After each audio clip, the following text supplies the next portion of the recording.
Meus irmãos, este dia de hoje, né, que é a quarta-feira, é para esta comunidade o dia da família. E as famílias estão aqui representadas. Se calhar algumas estão de forma inteira, por diversas razões, outras estão de forma inteira. Há quem, se calhar, a esposa não está o esposo e os filhos. Há quem a família é representada pelo esposo e os filhos. Às vezes os dois, os filhos não estão e assim sucessivamente. Mas o mais importante é que uma das partes está. E nós vamos rezar, vamos pedir essas graças e vamos levar essas graças para as nossas famílias. As leituras de hoje nos falam de escolher um rei. Escolher alguém que vai reinar. É a mensagem desta primeira leitura, a dizer que todos os chefes de Siquém e todo o Ben-Miló se reuniram junto do carvalho da Estela que estava em Siquém e proclamaram rei Abimeleque. Ou seja, viram Abimeleque, o homem ideal para rei. Mas reparem que alguém se insurge no meio disso tudo a dar uma informação de forma usando literatura personificada. O que está aí? Ele insurge-se, fica por cima da montanha e diz: escutai-me, chefe de Siquém. Ou seja, vocês que estão aí reunidos, escutai-me. E Deus também vos escutará. Certo dia, as árvores resolveram escolher um rei. E disseram a oliveira: reina sobre nós. E a oliveira respondeu-lhe: terei de renunciar ao meu azeite, que dá honra aos deuses e aos homens, para se balançar por cima das árvores. E assim sucessivamente. Ou seja, esse homem foi chamando outras árvores. As árvores sempre disseram: olha, eu, para ocupar esse cargo, vou ter que renunciar àquilo que em mim é o meu melhor, não é? Nós sabemos que se vamos ao interior de uma mata, não é? Ver as árvores, cada árvore tem aquilo que pode nos oferecer, pode ser fruta, enfim, sucessivamente. Mas esse retrato mostra-nos que as árvores indicadas vão renunciar àquilo de melhor que já davam. Vão ser, se calhar serão outras árvores, mas que são as mesmas. Ou pelo menos aquilo que é a sua essência, vão renunciar. Bom, isso me faz pensar um bocado no vosso contexto, na vida matrimonial, em que o matrimônio, o amor, é alicerçado sobre alguns aspectos. Gosto do fulano, gosto da fulana. Ou pelo menos gosto dessa jovem inteligente, gosto do fulano porque tem isso. Ou seja, há aspectos pelos quais o vosso amor se alicerça. Aquilo pelo qual cada um ficou encantado. Ok, esta menina mesmo, vou lutar por ela para ser minha mulher. E o jovem vai dando isso. Bom, este texto faz-nos recordar que todos nós temos aspectos positivos e negativos.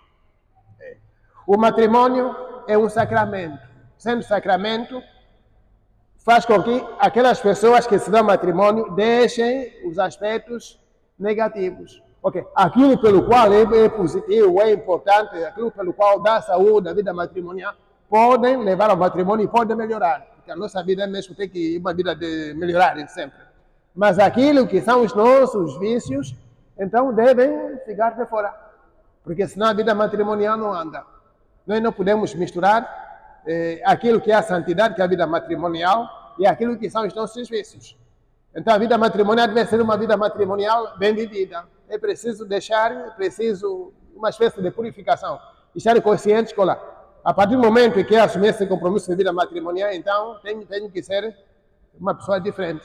Aquilo que são os meus vícios, que não ajudam nessa caminhada a dois, então ficam. A segunda leitura que nós ouvimos nos fala de um proprietário que ajustou, que saiu de manhã, um proprietário de um campo, saiu de manhã e queria pessoas para trabalhar no seu campo.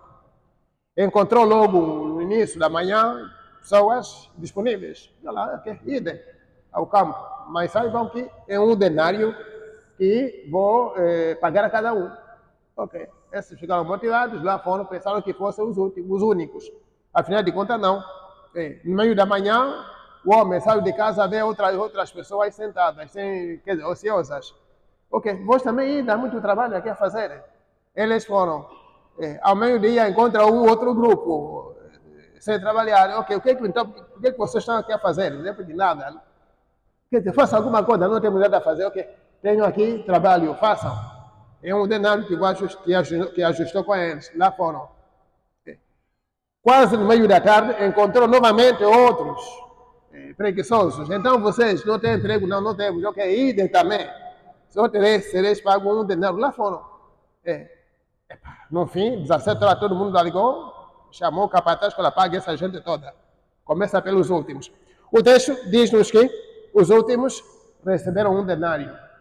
Quando os últimos receberam um denário, claro que os primeiros, que suportaram todo dia, pensaram consigo, bom, se os últimos receberam um denário, mesmo se o Senhor ajustou um denário conosco, combinou um denário conosco, claro que nós, que trabalhamos todo dia, vamos receber um pouco mais. Mas só que esse homem pagou todos a mesma coisa, um denário. O que aos olhos daqueles que trabalham todo dia pareceu injusto.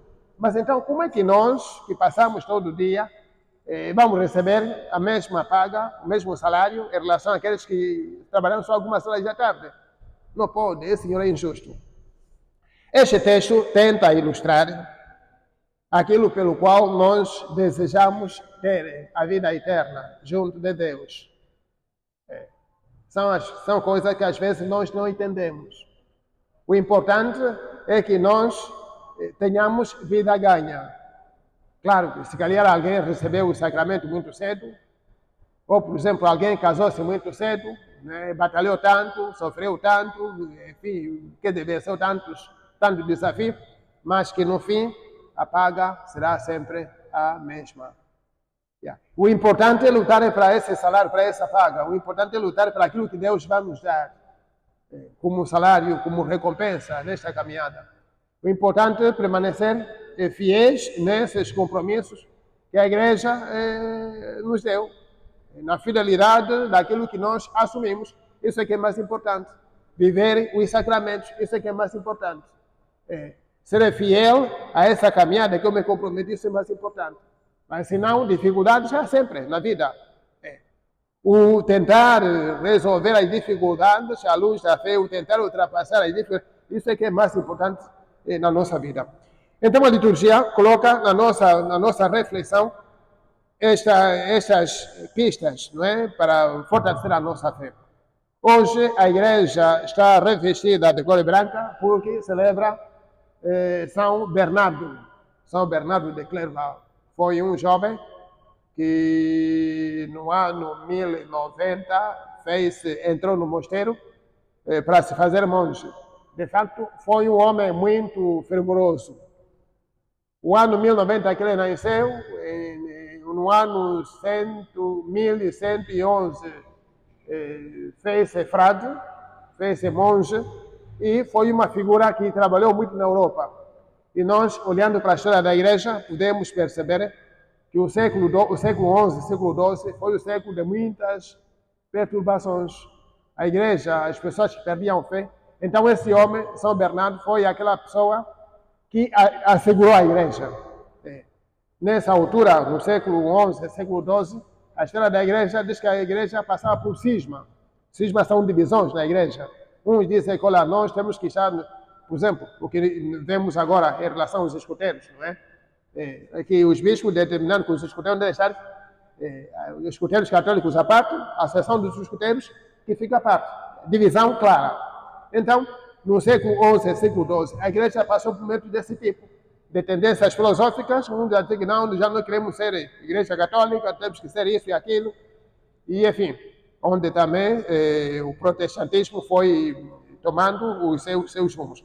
Então, essa figura que hoje celebramos, que é São Bernardo, foi um homem muito corajoso, que trabalhou incansavelmente para a unificação dos fiéis. trabalhou incansavelmente para mostrar a fé, para mostrar aos fiéis a verdadeira fé. Aqueles fiéis que andavam, que se deixavam levar por outras filosofias, São Bernardo, de fato, fez grandes pregações, convenceu muita gente e a igreja tornou estável. E hoje a igreja faz a memória dessa figura e, fazendo essa memória, nós todos vamos rezar para que São Bernardo interceda por todos nós. São Bernardo interceda pelos casais, pelas famílias aqui presentes. Que assim seja.